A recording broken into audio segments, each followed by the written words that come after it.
is a best teacher. So that has been recognized by the government of Telangana. He received that award, and also another prestigious award is APJ Abdul Kalam Excellency Award.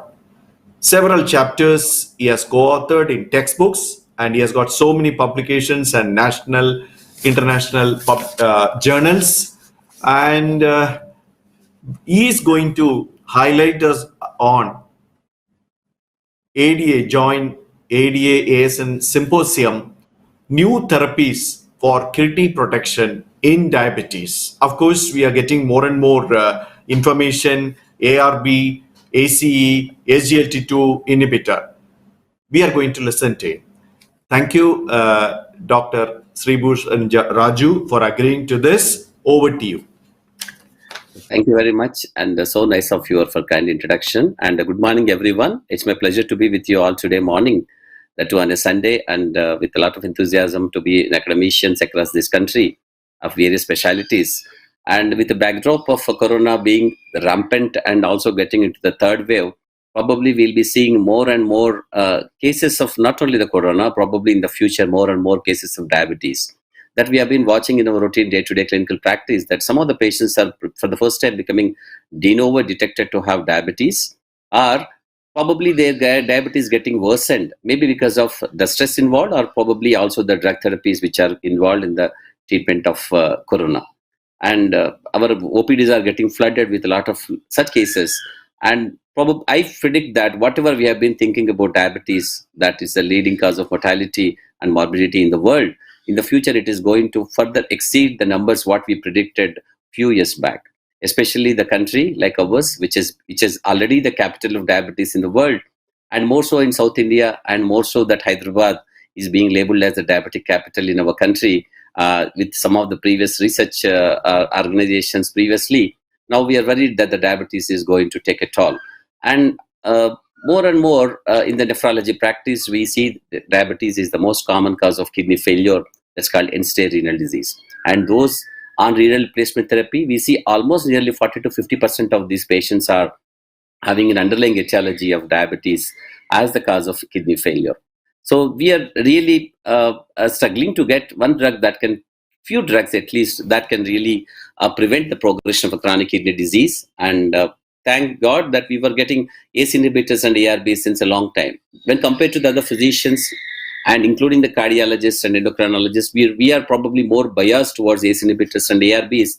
And we have been using ACE inhibitors, ARBs since a long time. Not only the diabetic kidney disease, but also other kidney diseases involving glomerular disease and tubular interstitial kidney diseases.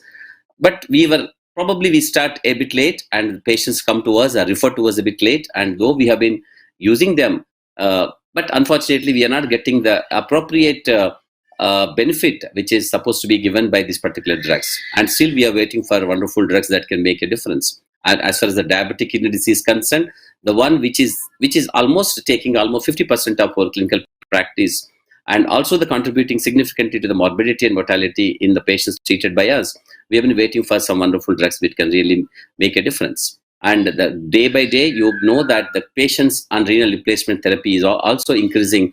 And in order to decrease the number of patients on renal replacement therapy, we are supposed to get some of the good drugs. And recently, for the past few years, around 5 to 7 years, we have been getting good drugs with the SGLT2 receptor inhibitors, which have made a difference in our therapeutic armamentarium as far as the diabetic kidney disease is concerned. And at least I'm very happy to share that I was one of the principal investigators of much discussed the CREDENCE, the canagliflozin, and the renal outcome in diabetes with established nephropathy in clinical evaluation, the CREDENCE trial.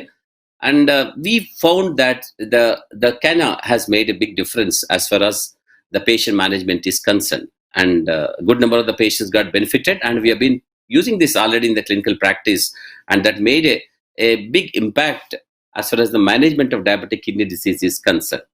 And initially we were very skeptical about this particular drug being made when I gave a talk around 6 years back about the SGLT2 inhibitors, whether they are going to make a difference or not. I was not so sure about it prior to this particular CREDENCE trial. But after that and before that, as far as the diabetic management is concerned, it was very well established by that time. but the Credence trial and EMPA-REG trial also before that has made a big difference.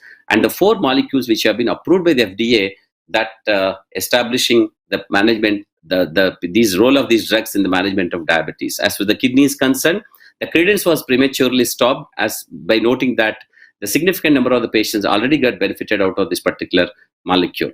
And our only major problem which we faced was the euglycemic ketoacidosis and the recurrent urinary tract infections, especially the fungal genital infections, and some of the patients had cellulitis of the lower limb. But fortunately, none of the patients recruited in our group of people were requiring amputations. But that some of the scientists have reported definitely an increase in the number of cases requiring amputations of the lower limb. Despite the fact with these kind of complications being seen frequently, but these drugs have made a big difference as far as the improvement in some of the surrogate markers of improvement, something like especially the outcomes. That's something like in nephrology practice where we see doubling of serum creatinine and reaching end-stage renal disease and a reduction in the amount of proteinuria which we see. And these drugs have made an impact significantly. And nowadays we have been seeing good number of type 1 diabetes also. These drugs probably might show some improvement in the glycemic control of these patients with type 1 diabetes also. One study is already ongoing with the sotagliflozin, which is a combination of both SGLT2 S1 and 2 inhibitor, and probably that's going to make an impact. And this particular ADA, as far as the topic given to me, is that how it is making a difference. And some of the highlights probably I can read out. Sorry for the delay. And ADA has published, attempted to address this particular importance of SGLT2 inhibition as one of the protective agents in diabetic kidney disease. The Perkovic in ADA 2021 has actually highlighted his particular work. He was he's a dean of medicine at University of South Wales in Sydney, Australia. And he was also one of the steering committee members of one of the very important studies related to kidney, the Credence testing, Carmelina, SONAR, and CONVAS. I'm fortunate to be one of the 2 principal investigators of 2 particular studies called Credence and testing under him. The number of people as the quoted in this particular is study requiring renal replacement therapy is projected to be doubled by 2030 and by 2025. And almost nearly significant number of these patients, 629 million population, would be having a diabetes as the underlying etiology of kidney failure. But ACE inhibitors and ARB alone may not be suitable and may not totally prevent the onslaught of kidney injury secondary to diabetes, and we require more and more drug therapies. The establishment of these particular drugs by renal and IDNT have actually over a period of time failed gradually because we were requiring more and more renal protection by the several other drugs, and SGLT2 inhibitors have come up to rescue.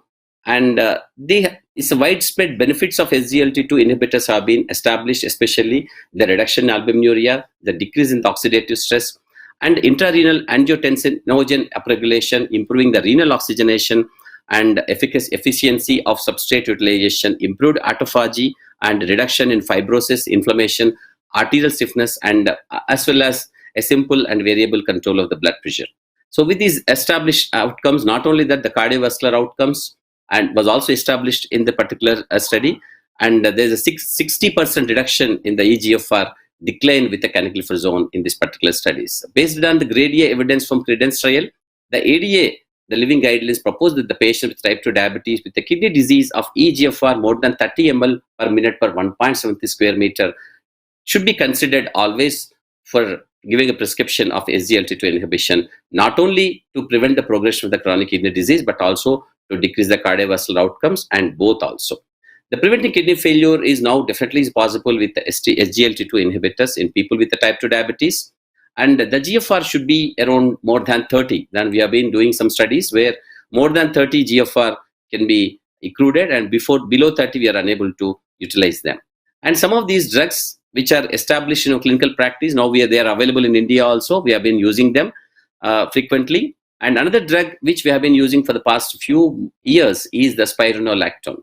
The spironolactone, the once upon a time, a molecule with an impression of that it's a diuretic, that it has got an established activity in preventing the patients, in treating the patients with congestive heart failure, And simultaneously, it was used as a renoprotection also, not only in the diabetes, but also in several non-diabetic kidney diseases like IgA nephropathy and other glomerular diseases. Not only that, we have part of one major trial internationally called Achieve trial, where the spironolactone will be utilized to control the refractory hypertension in those patients who are on maintenance hemodialysis. There's an ongoing study in our institute, and we've been using that. But only major problem which we see with this particular spironolactone is the hyperkalemia and sometimes a gynecomastia, which is reversible after stopping the drug therapy. But the George Bakris is one of the internationally reputed physician and cardiologist, and there are several studies attributed to his credit. And he says in this particular program, is also the professor of medicine and the director of American Heart Association. And he said Finerenone is a novel non-steroidal selective mineralocorticoid receptor antagonist that shows significantly the antifibrotic and anti-inflammatory effects. And in a comparative study between the spironolactone, eplerenone, and Finerenone, this particular drug Finerenone had the greatest potency, selectivity, and balanced tissue distribution, along with the absence of active metabolites. And more major problem which we see routinely in our renal failure patients, especially on dialysis, despite on dialysis, is the hyperkalemia. The pre-dialysis hyperkalemia of the particular week, the first sample when we take, we always worry about the potassium being sometimes 5.8 and more than 6 or something like that. So especially when we want to add a spironolactone to control the refractory hypertension, which we see very frequently in our dialysis population, the hyperkalemia is a greater hindrance to our people, which can lead to sudden catastrophe and sudden mortality during dialysis. And he says that this particular Fidelio DKD study said that there's a degree greater than 30% reduction in albuminuria with the Finerenone as compared to the placebo over a period of 36 months follow-up. And 99.9% of participants were on maximally tolerated RAS inhibition simultaneously. So he also says that although there was an 18% risk reduction and 14% reduction in cardiovascular incidence, there was an incidence of hyperkalemia with MRSAs, which resulted in discontinuation of certain cases. But this hyperkalemia is not as prevalent as we see routinely in patients who have been given spironolactone. And these patients with a stage 4 CKD can be comfortably given a triple therapy, that is especially triple therapy involving either ACE inhibitor or ARB, and a combination with the spironolactone or plus or minus diuretic and calcium channel blocker. And they were also having hyperkalemia. Definitely, this triple combination therapy with the spironolactone has made a difference. So that's what these particular new studies established. And I close it here. And thank you very much for the kind attention and the patience here.